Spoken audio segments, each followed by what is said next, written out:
Hello and welcome to Sports on the Go. I'm Samson Olede. We begin sports update at this hour with Athletics Kenya President, retired Lieutenant General Jackson Tuwei, who has won the World Athletics Vice President's position at the 54th World Athletics Congress held in Budapest, Hungary. Lord Sebastian Coe has retained the governing body's presidency unchallenged.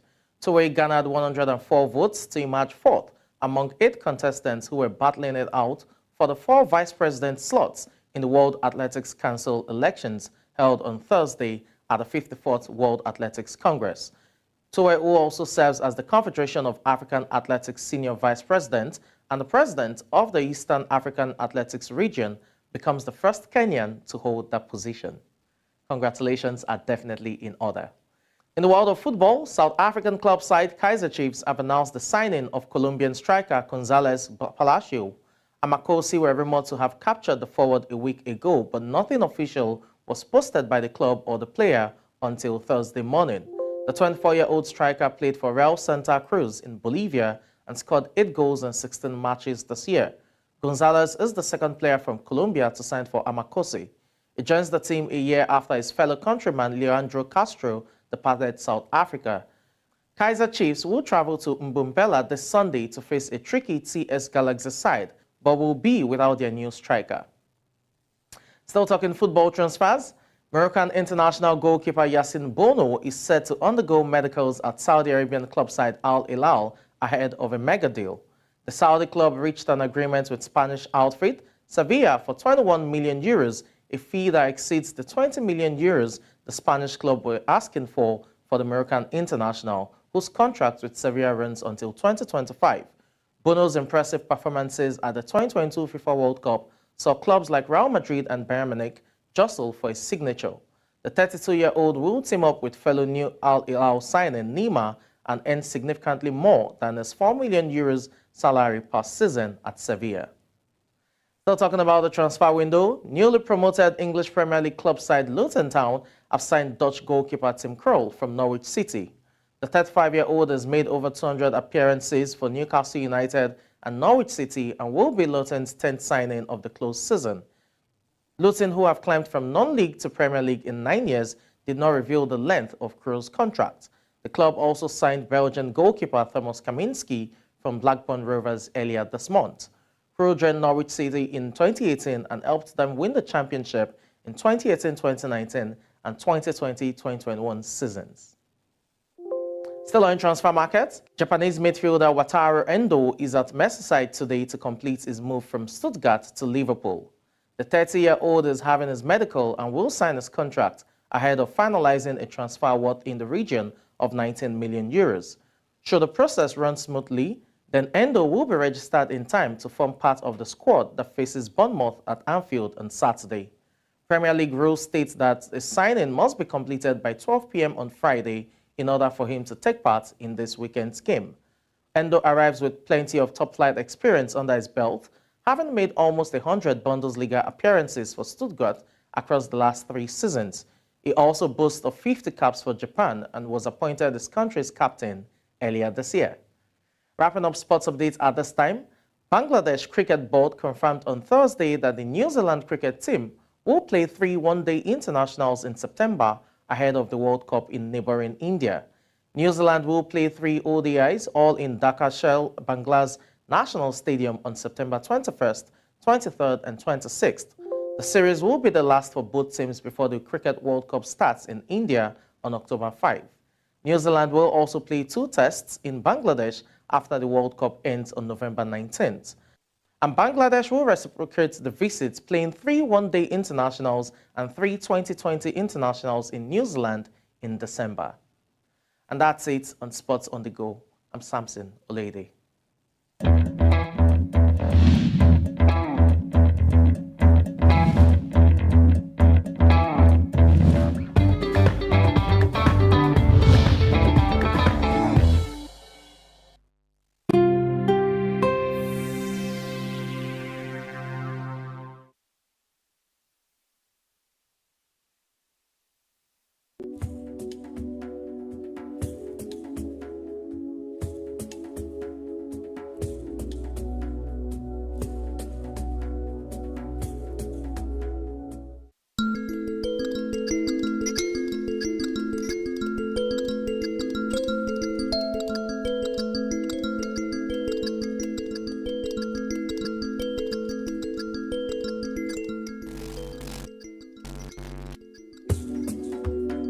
Art has been in the picture right from the very beginning. So as a child, myself and my brother, we were young artists. So I was the ringleader while I would follow suit. So we had art instruments, we had people we looked up to. So it was just natural for us. We go spoil the walls with charcoal, with pencil. Any paper we get or any plain surface was our canvas. We made cartoon characters out of mud. So art has been in the picture for as long as I remember. We were always drawing, painting, sculpting, doing different things, just making a nuisance. So what really happened was typical Nigerian parents, they want you to go to school, study, get your meal ticket. So I studied economics. After fine art, I had a flair for economics, just a bit of it. So I studied economics, university, and my master's. So art has been in the picture right from the onset, but economics, I'm a trained economist, but I'm an artist naturally.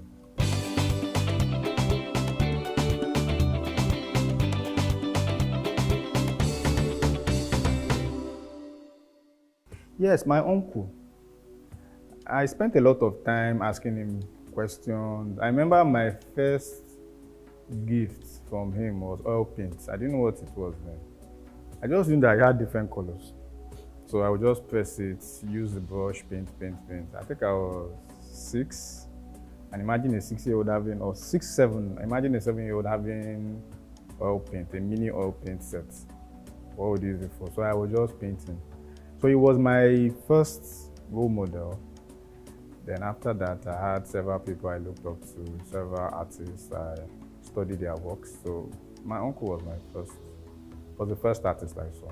Up until 4 or 5 years ago, the creative industry had not received its due credit.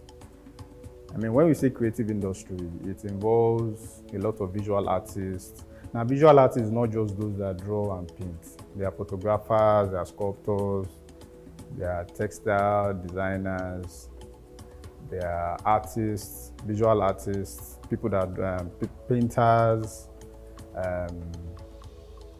motion graphic designers, and the rest. So the creative industry is quite large.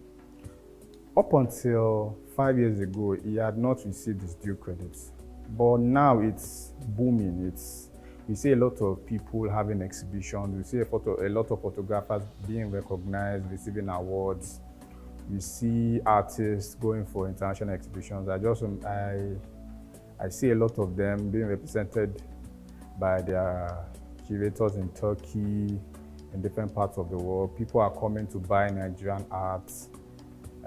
We have ArtX, organized by a Nigerian. So it's gaining momentum. It's getting the recognition that it deserves. And I believe it will get to the very pinnacle where it will be a source of foreign direct investment for Nigeria and a source of revenue for the country at large. and where also Nigerians will be recognized for their innate gifts, their ability to sell their works, and innate talents.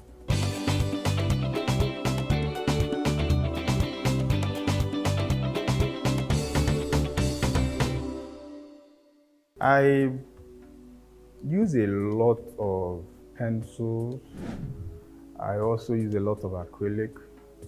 Those are the mediums I use. I use a lot of glue and glitter also for speed and life paintings. I use pencils for portraits, for landscape drawings, for basically the drawings, acrylic for painting. Now, my major subjects are the human expression, the human face. Then also I do live art. I can say categorically that we're one of the pioneers of live art at events, weddings, and I think at large in Nigeria. So live art is when an event is going on and you have an artist at the event and is painting either the signature of the signature of the eye at the event, or it's painting the main subjects. Let's say for a wedding now, the bride and the groom. I can't really explain how it works, but you need to watch it. You need to watch a video of ours doing a live painting. It's explosive. So those are my different mediums or media, then my muse or subjects, human beings, anything beautiful, creative, anything colorful that catches my eye, inspires me.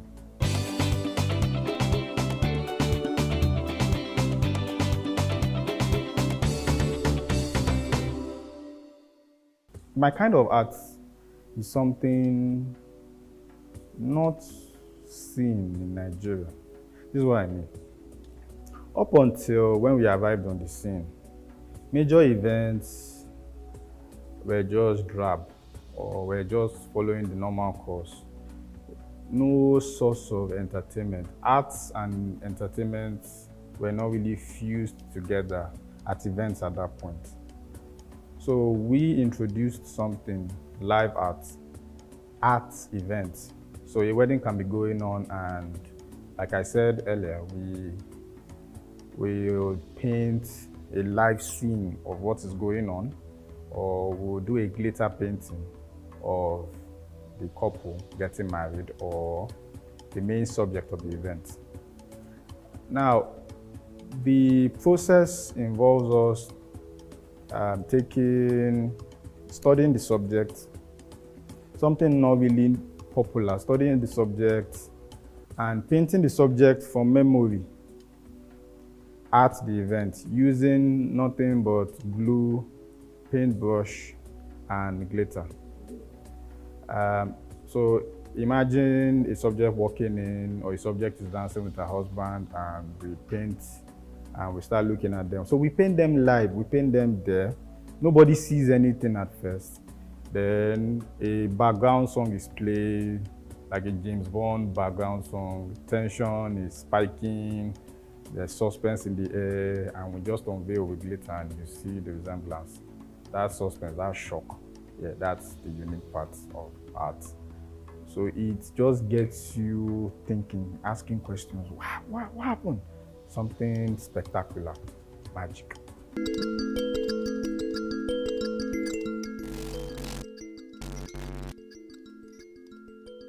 The art industry in Nigeria, up until 5-6 years ago, was known, but had not gained this kind of attention that it's gaining now. Now, a lot of artists are, one, undervalued. They are undervalued, I can say that, because not so many people in the country patronize art. Most people are mostly concerned about how they eat, how they live. And Nigeria not being a wealthy nation per se, although we are wealthy in resources, but we are not a top-notch country yet. So most people don't really know about art. So I can say they are not really educated about the potentials of art. So what you don't know, what you don't have information about, you cannot buy.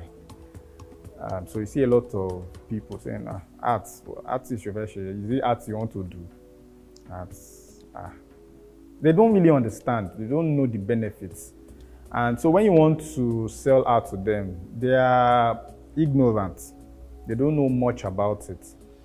So you see, being an artist here is really tough. So you have to find ways to innovate. You have to find ways to take it from the brick and mortar art and going to the studio, putting your art. You have to take it out there and blend it into things that bring in money.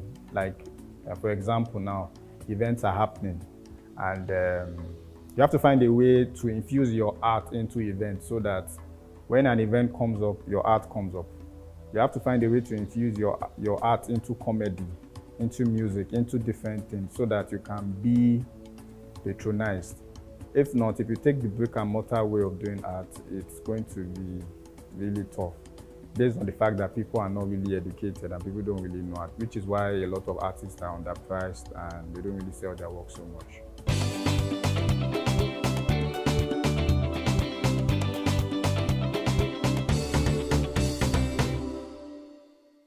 Go out there, sell yourself, market yourself, meet people, solve a need with that art, and network, meet people.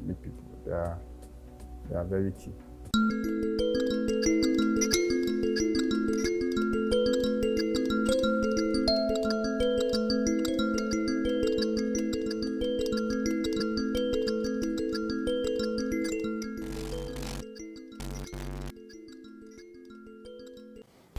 In a one-day national dialogue on how the Parliament can fulfill its legislative agenda, with several civil society organizations in attendance, the engagement was to share ideas on how to implement the existing framework already put in place to bring the dividends of democracy to citizens, in a bid to ensure that Nigerians remain the centerpiece of the 10th National Assembly. Organize monitoring and evaluation process such that we can say together, look, you promised items A, B, C, and we can see that you have not done item C. Item B is going well, item A appears to be an issue.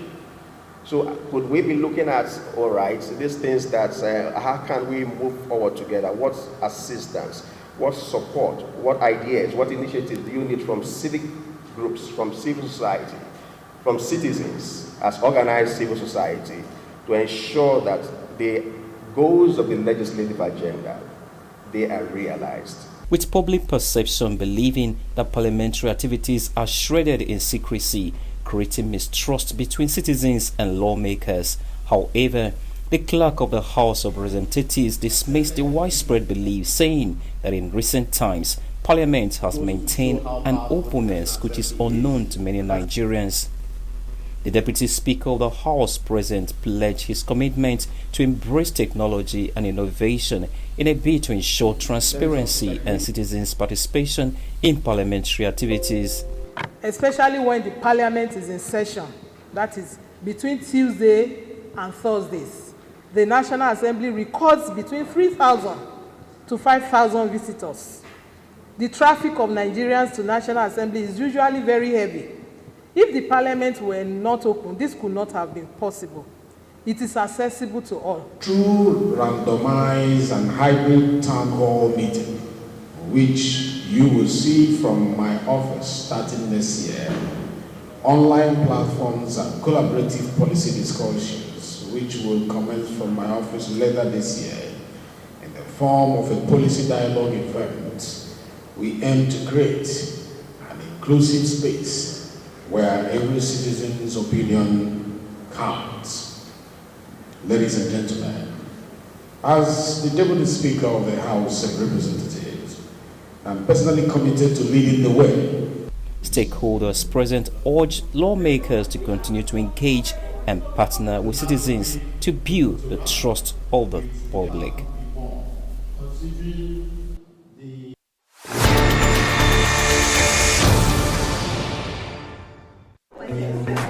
Hey, hospitality lovers, it's true hospitality. Come eat, drink, buy, learn, and network as you enjoy amazing discounts and deals from the best hospitality brands. It's 2 days of hospitality extravaganza, happening on August 17 to 18, 2023 at the Landmark Event Center, Victoria Island, Lagos. Time from 10 a.m. daily with a cozy networking evening which starts from 6 p.m. Register on www.hotelexponigeria.com to attend for free.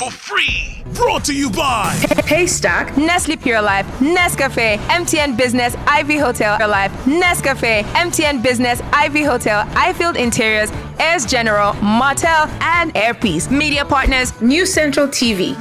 Hotel Expo Nigeria 2023, connecting sustainable partnerships. The police insurance scheme for their staff covers injuries and deaths of officers while in active service. However, to determine the speed at which one receives his or her entitlement depends on how soon the family begin the process. Commissioner of Police in Abia State, Kenechukwu Onwemele, who represented the Acting Inspector General of Police in the presentation of the benefits to the injured or deceased family, noted that the essence was to ease the financial burden of the officers' conditions. We understand that the loss of a loved one, or even injury to a loved one, is not an easy experience. Therefore, it's our moral duty to support and stand beside the families of our fallen and injured colleagues. CP Onwemele further enjoined the family to put the money to judicious use. To the families that are gathered here today, I want you to know that you're not alone. And we will always be here to support you. I will also plead that you continue to see us as your family, see us as one big police family, and support us in whatever way you can, mostly by also helping us with information. Some family members of the beneficiaries thanked the force for their consideration. So we thank the Nigerian Police Force, the Commissioner of Police and the Post Insurance for the effort they put towards us receiving this benefit of our loved ones that passed on. So we say thank you. I want to thank the Commissioner, That's for everybody. the CP and the OC Insurance, at least for remembering us. We want to say thank you and God bless. A total of 12 families were issued checks of different sums out of 35 families identified for compensation. Chinwe Ugile reporting for News Central.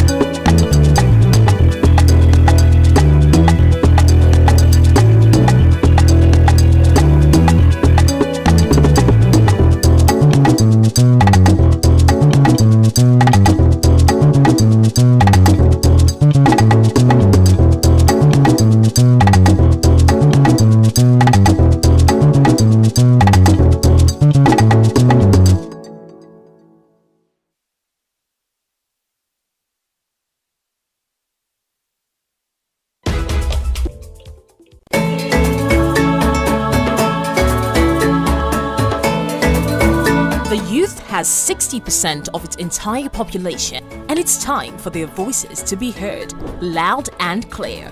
Involving the young people in nation building is not merely a question of inclusion, but one that is vital for economic growth, innovation, peace, and security. Fafanua Africa provides the platform for the teeming young and vibrant population of our dear continent to voice their concerns with one goal in mind: provide profound and tangible solutions that will help redefine and reposition the future of Africa. Join us every Friday at 2 p.m. West African Time, 4 p.m. East African Time, and 3 p.m. Central African Time on NewsCentral TV. Fafanua Africa, redefining Africa. Brighten up your morning with the latest news from the African continent.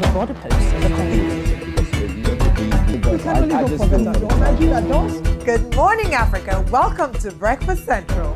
Weekday mornings from 7 a.m. West African time.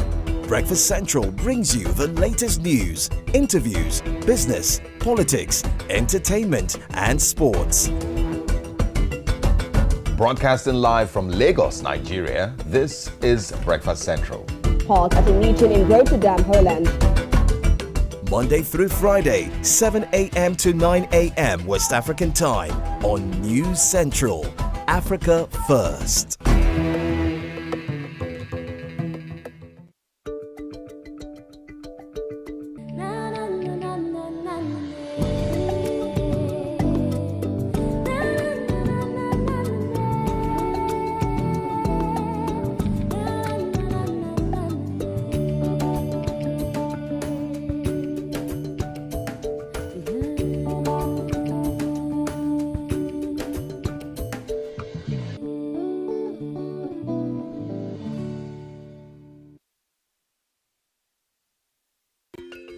Africa is rising.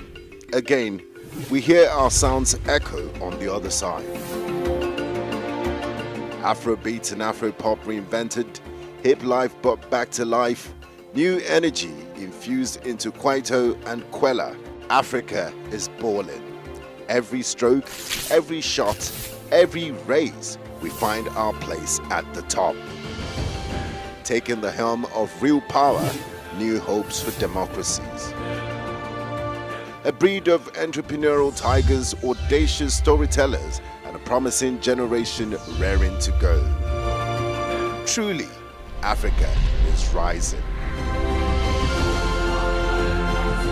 And this is where the stories that define our continent live.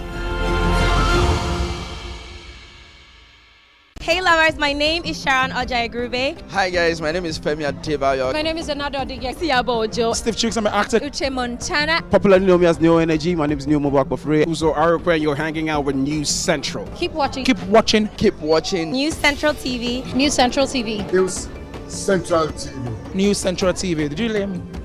And no, if I'm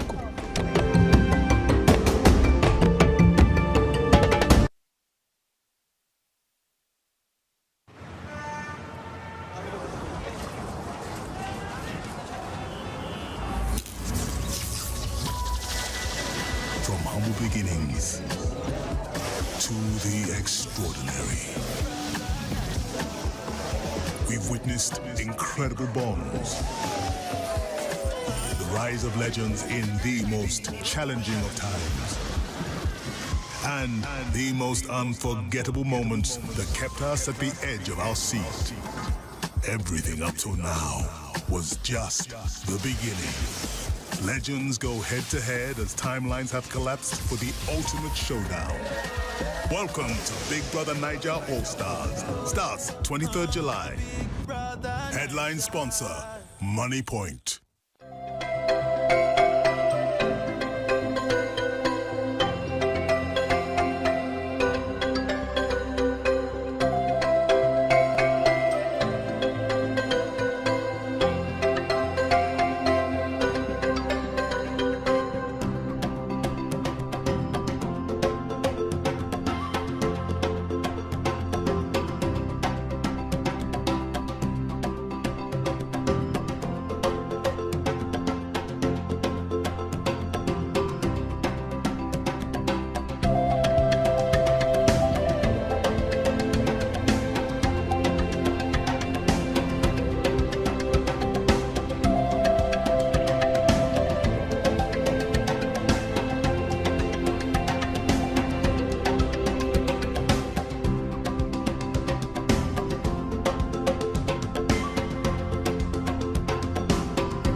Hello, you're watching Below the Skyline on NewsCentral TV. I am Kofi Bartels. Great to have you join us on this bulletin. We begin in West Africa, where military chiefs from the West African Regional Bloc, ECOWAS, are meeting to discuss the deployment of a standby force for possible military intervention to restore democracy in Niger. The gathering is taking place on Thursday and Friday in the Ghanaian capital, Accra. At least 11 of the bloc's 15 member states back a military deployment to reinstate the democratically elected President Mohamed Bazoum after diplomatic efforts failed to yield any positive result. But 3 ECOWAS members currently under military rule themselves, being Mali, Burkina Faso and Guinea, support the Nigerian junta. The discussions in Accra will focus on the resources, the number of troops needed, and a standard operating procedure for combat troops. Meanwhile, the Economic Community of West African States has condemned the killing of at least 17 Nigerian soldiers in a recent ambush close to the Mali border. In a statement released in response to the killing, ECOWAS said the country had become vulnerable as a result of President Mohamed Bazoum being ousted by a military coup. The West African bloc cautioned the coup plotters about the importance of adhering to its order by re-establishing constitutional order, and ECOWAS calls on the CNSP military leadership in Niger to restore constitutional order to focus on the security of the country. We stay in Niger, and the sanctions imposed by ECOWAS on Niger Republic following the coup that took place there has started to pinch. Yes, following the closure of the Nigeria's border with Niger, commercial activities at the border towns have come to a halt. We hear transporters and traders in such locations are calling for a quick resolution. NewsCentral's Bernard Akede visited the Nigeria-Niger border in Sokoto State, northern Nigeria, and sent in this report. Trailer drivers taking shade under their trailers where they have laid mats. By night, they sleep in the trailers, and by day, this is what they do. This has become their lifestyle since the border was shut. To my market the problem well, wallahi, because border closed around 15 days ago. Border closed Nigeria to Niger no road. Even people know the first year now. Now only driver with motorboy with coastal migration now only in the here. Nobody go pass here. Even for bushman, person know the waka. Part of the sanctions meted out to Niger Republic by ECOWAS following the coup that took place was the closure of land borders of neighboring countries. The result of the border closure is what you now see. I now officially am outside of Nigeria. The trucks you can see behind me are trucks that were trying to go into Nigeria to deliver goods and to deliver products. But because of the closure of the border, these trucks have been here. Some of the drivers say they've been here for about 2 weeks. Some say less than 2 weeks. But there's something interesting about this. Now, this piece of land I'm standing on, apparently I was told it's called no man's land. Now, you can see from the left here where people farm, just beside the trucks, all the way to the right where I'm standing, where these trucks are, all to this area. It's called no man's land, as I have been told. Now, this no man's land belongs to no one. I asked the question, I said, so if people live here, what country would they say they live in? I'm still waiting for the answer to that question. Now, also, we have been told that just beyond those pillars are more trucks, even more than what we have here, that have been stranded there for almost 2 weeks. A lot of them could not even come down this way because of their weight. And we are told that if they come here, they probably would sink into the sand. They also are having challenges of moving goods and products from Niger into Nigeria. We were told that like every other border town, Ilela community, which is where we visited, used to be buzzing with activities.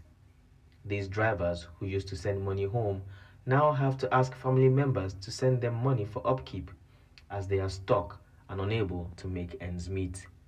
The concern for some of these drivers now is if the border remains shut for too long, desperation could lead to seeking alternate means to get their goods across, even if it means doing it illegally.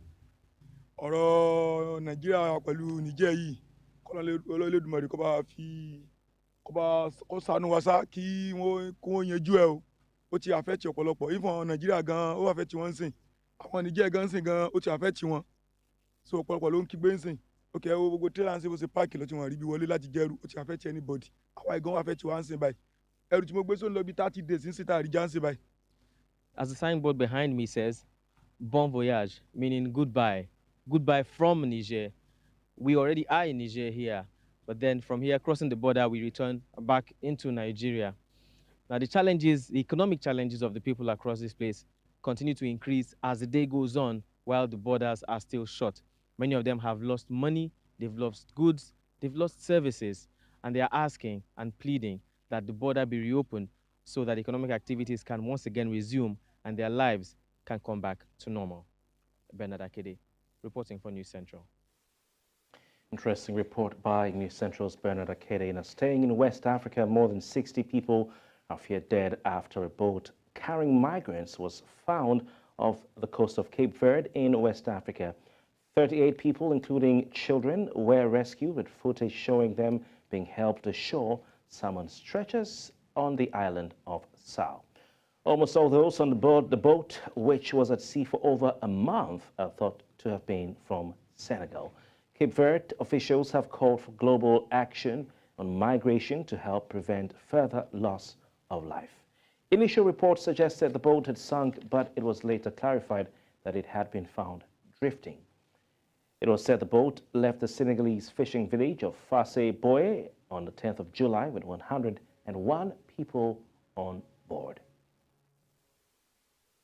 Staying in Cape Verde, people in the small fishing community of Fasse Boye in Senegal are in shock, and there is a lot of anger too after the boat carrying migrants was found off the coast of Cape Verde. More than 60 people are feared dead. After news of the tragedy spread on Wednesday, people in the town began damaging cars and boats. They also set fire to the house of the mayor. The young people blame a lack of opportunities and they want the authorities to do more to help them. University student Musa Diop said he had 3 male cousins and teenage nephew on the boat that left in secret last month. The first family heard about their doomed voyage was when one of the cousins sent Mr. Diop a WhatsApp video from Sao on Wednesday to tell them that 3 of them had made it were in hospital, but one of the young cousins had died. We move now to East Africa, where 3 more police officers have been deployed to the United Nations peacekeeping mission in South Sudan. The chief of the Ministry of Public Security, a standing office for the United Nations peacekeeping operation, Major General Dao Juan-Lan, reported that in 2022, the ministry sent 4 officers to engage in the UN peacekeeping operations, including 1 to the UN headquarters and 3 to UNMISS. All 4 have fulfilled their duties, gradually affirmed the capacity, mettle, and professionalism of the People's Public Security Officers and help promote images of Vietnam to the UN and international friends. On August 12, the state president signed a decision to deploy 3 more officers to UNMISS, raising the number of those joining the UN peacekeeping operations to 7.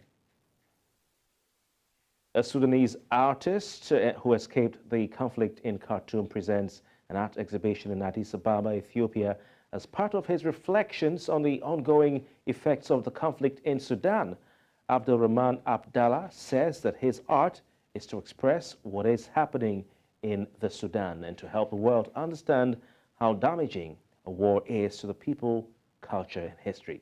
Now, since Sudan's conflict erupted on the 15th of April, the country has been plunged into a dire humanitarian crisis, with the United Nations also warning of arbitrary killings and rampant sexual abuse. In a joint appeal, the heads of 20 global organizations pointed out that more than 6 million Sudanese are one step away from famine. So I come here for 1 month. I did these paintings because I have a lot of feelings that I have to express about the war, about what's happened to us. And always I have a lot of time. Not like when I'm home, you have to go back to souk, to market, to bring some things. So my full time is just for painting, for this project, and which I call it dark tears. So that's what I feel about the darkness that happened in Sudan.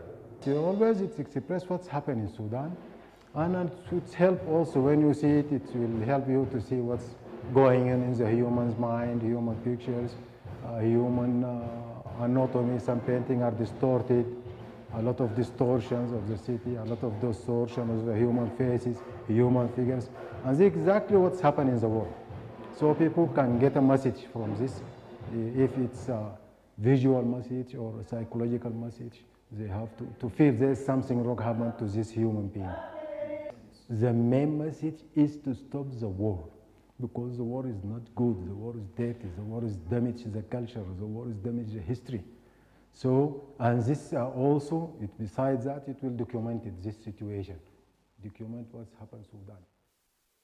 Let's stay in the Horn of Africa. The Somali National Army, the SNA, says it has started mine cleaning operations in the central state of Galmudug ahead of another military offensive against the Al-Shabaab terrorist group. The army noted that troops stationed in the town of Mahas district in the Hiran region also conducted a successful operation targeting Al-Shabaab terrorist hideouts.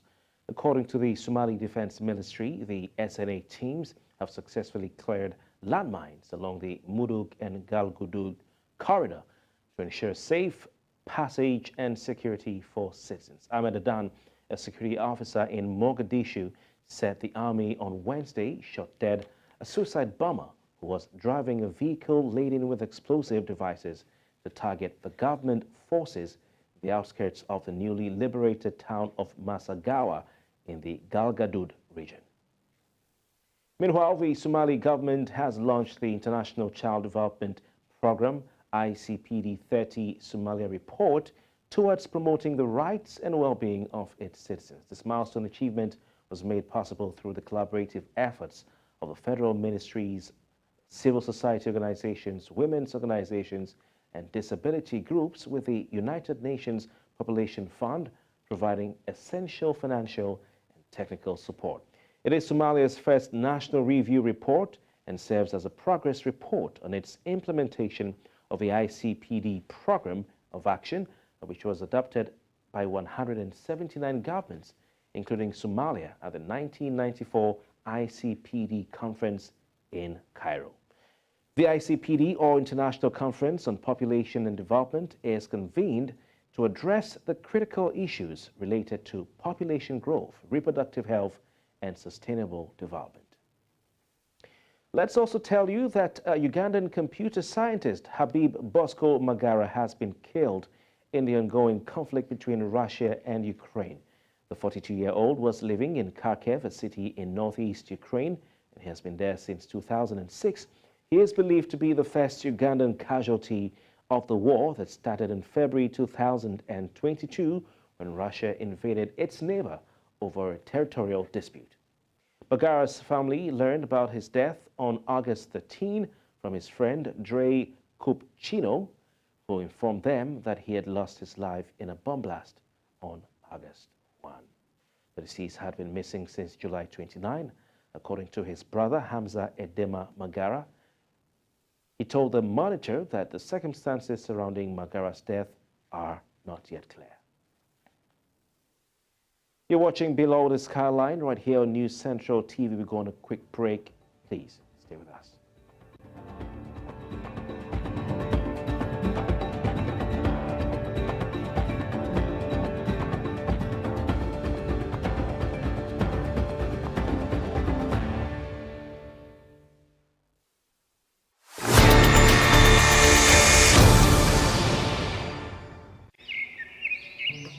Brighten up your morning with the latest news from the African continent.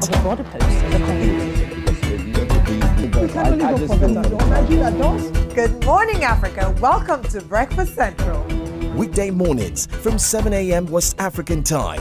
Breakfast Central brings you the latest news, interviews, business, politics, entertainment, and sports. Broadcasting live from Lagos, Nigeria, this is Breakfast Central. Held at a meeting in Rotterdam, Holland. Monday through Friday, 7 a.m. to 9 a.m. West African time on News Central, Africa First. Hey lovers, my name is Sharon Ojai-Grube. Hi guys, my name is Femi Adebayo. My name is Anado Odigesiabojo. Steve Chicks, I'm an actor. Uche Montana. Popularly known me as Neo Energy. My name is Neo Mobak Bofre. Uzo Arokwe, and you're hanging out with News Central. Keep watching. Keep watching. Keep watching. News Central TV. News Central TV. News Central TV. News Central TV. Did you hear me? And if I'm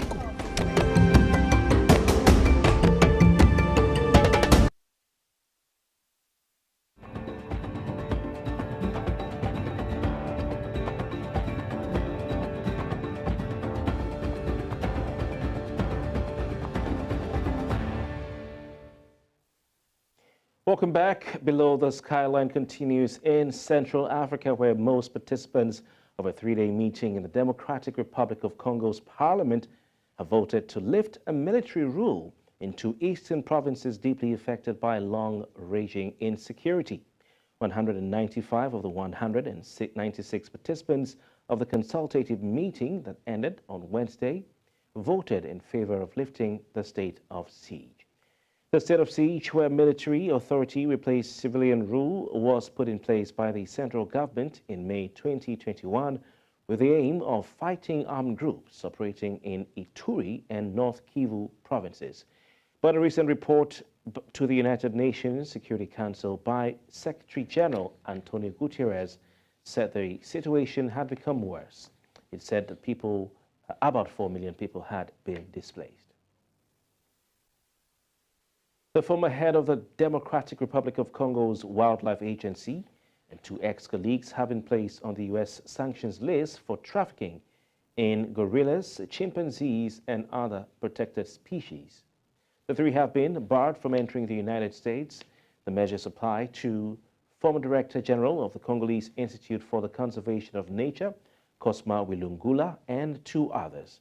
Wilungula spent 16 years at the head of the ICCN, an agency tasked with managing the Democratic Republic of Congo's wildlife parks before being suspended for poor management in August 2021 by Environment Minister Yves Bazaiba. In the north of the continent, the African Union on Thursday voiced great concern about the flare-up of deadly fighting in Libya this week, calling for an immediate end to hostilities and for the pursuit of reconciliation efforts. 55 people have been killed and 146 wounded in the worst clashes in the capital Tripoli in a fight which erupted on Monday night. The AU Commission head of Musa Faki Mahamat urged all stakeholders and all military, political, and social actors to put an immediate end to all hostilities. He also warned that there was no military solution to the Libyan crisis, that Libya's unity, peace, and stability and holistic or historic international status can only be regained by peaceful means. We stay in Libya, where a militia leader whose detention sparked clashes that killed 55 people in the capital Tripoli this week has been released, a military official said on Thursday. The gun battles had raged on the streets of Tripoli from Monday night through Tuesday after the 444 Brigade leader, Mahmoud Hamza, was apprehended by the rival Al-Rada force. An army official who spoke on condition of anonymity has said that Hamza was released under a government-sponsored ceasefire agreement, which also provides for the withdrawal of fighters from the front lines. Fighting broke out in Tripoli after Hamza's detention on Monday, killing 55 and wounding 146, also forcing the closure of the capital's only civilian airport, the worst armed clashes seen in Libya for a year. And that's all on Below the Skyline. Thank you very much for your time. Please send us your eyewitness reports if you have so on the numbers showing on your screen, also the WhatsApp number, the email address on your screen as well. You can also send us your messages or join us on social media. We're at NewsCentral TV. Download our mobile application on the App Store and Play Store. You can also watch NewsCentral TV live on DSTV channel 422, Star Times channel 274, on Avo TV and on YouTube. Hey, thanks for watching. My name is Kofi Bartels.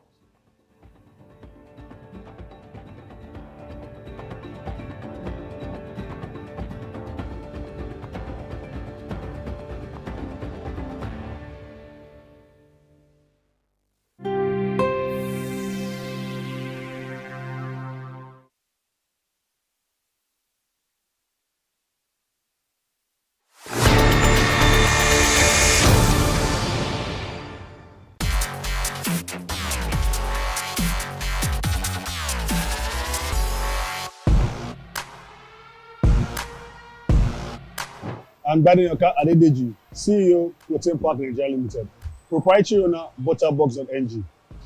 I come from a family of 5, 3 males, 2 females. We are all science students, all computing and science-related people. I'm from the prestigious Badenyoka family of Ibadan in Oyo State. A typical day for me in Lagos, especially, is Lagos, as we all know, is a city of traffic, so I try to wake up very early, get my prayers done, light exercise, a jog or a walk, then get ready for work.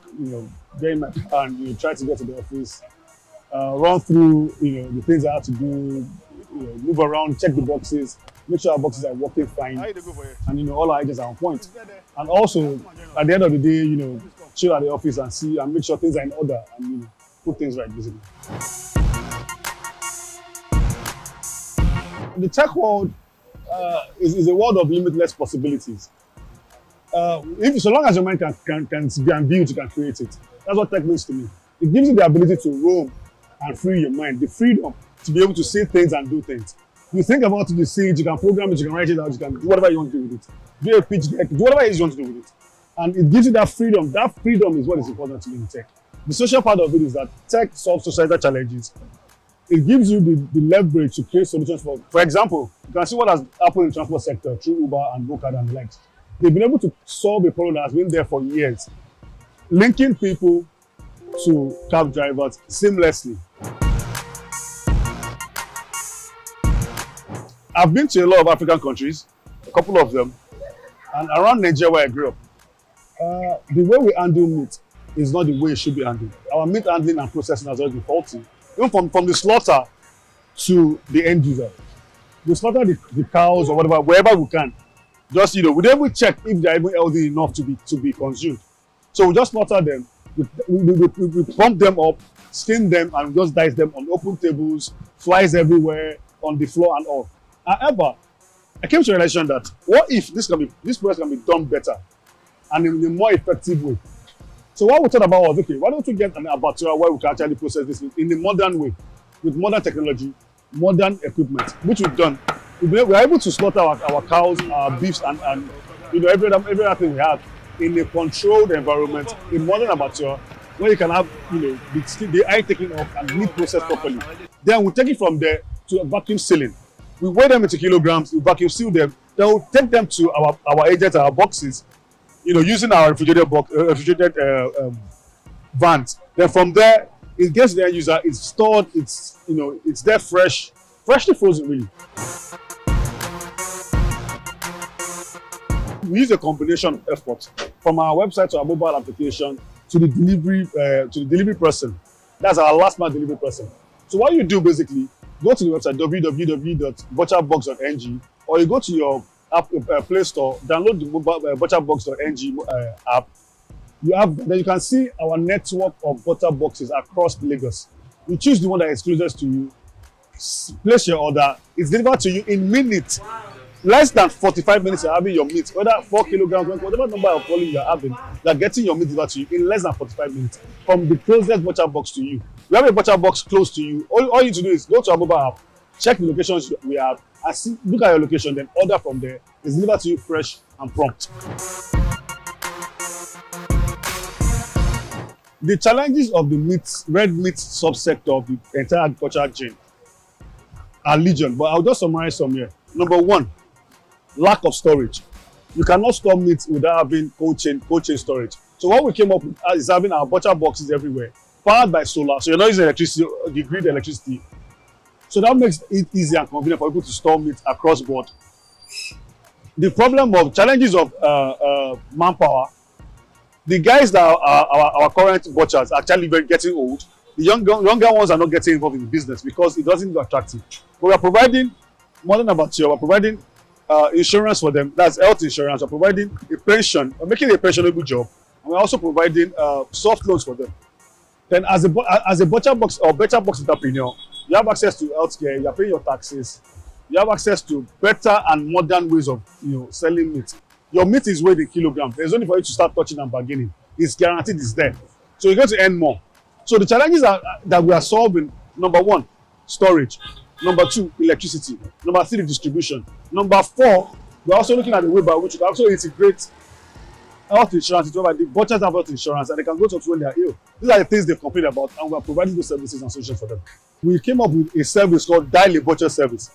Dial a Butcher Service is a service where you can actually call a number attached to a butcher box. Once you dial that number, our customer care center routes you to the closest butcher box to you, then you place your order using your mobile phone, which is very straightforward and easy to do. Rather than wait for the internet and stuff, you can just pick up your phone, dial the number, and you get your product. Once you see our product, the way it's packed, the way it is, and the way it's stored, you recognize that this is a product that was well managed, that was hygienically prepared.